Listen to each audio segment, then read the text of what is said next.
What is up, Ketchup? It's Dimitri here at sa video na ito ay ipiflex ko naman ang aking Jada Toys 1x32 Scale Jurassic Park Ford Explorer. At eto mga dude ang kanyang box. Sa front side ng box ay may logo ng Jurassic Park at name ng vehicle. Dito rin nakadisplay ang vehicle itself.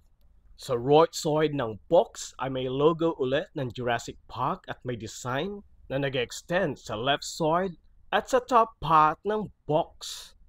Ang back side ng box ay jam-packed din mga dude ng designs. May picture ng vehicle at nakasulat na hindi mo rin naman babasahin. Ganon din sa ilalim ng box. Now let's take a look at the vehicle itself. Ito siya mga dude, ang Jurassic Park Ford Explorer. Kung fan ka ng series ay talaga namang very familiar at very nostalgic ang design ng vehicle na ito. Sa front side ng car ay may Jurassic Park logo. At sino ba mga dude ang makakalimot sa top part ng car na sinira ni Rexy? And for 1x32 Scale car model, with a price point of 600 pesos, ay masasabi kong Jada Toys spared no expense on this masterpiece. Kasi naman mga dude, maski ilalim ng model na ito ay may effort talaga pagdating sa detail.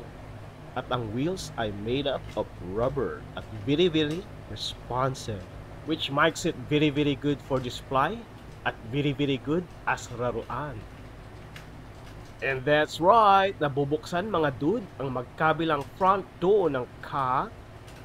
At hindi man nabubuksan ang front side ng car ay caring-carry lang dahil marunong naman ako makontento sa buhay.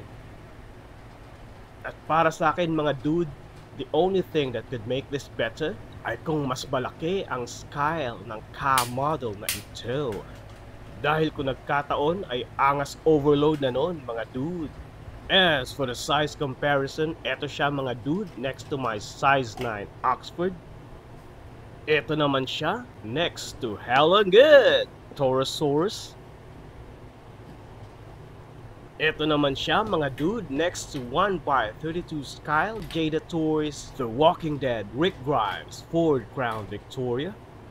At eto naman siya next to 1x35 Scale na Allen. And that is it, pansit mga dude. I hope sa video na ito'y natuto kayong maggupit ng kuko sa paa nang hindi na suffocate. At yun lang naman mga guys, makakalis ka na. Bye!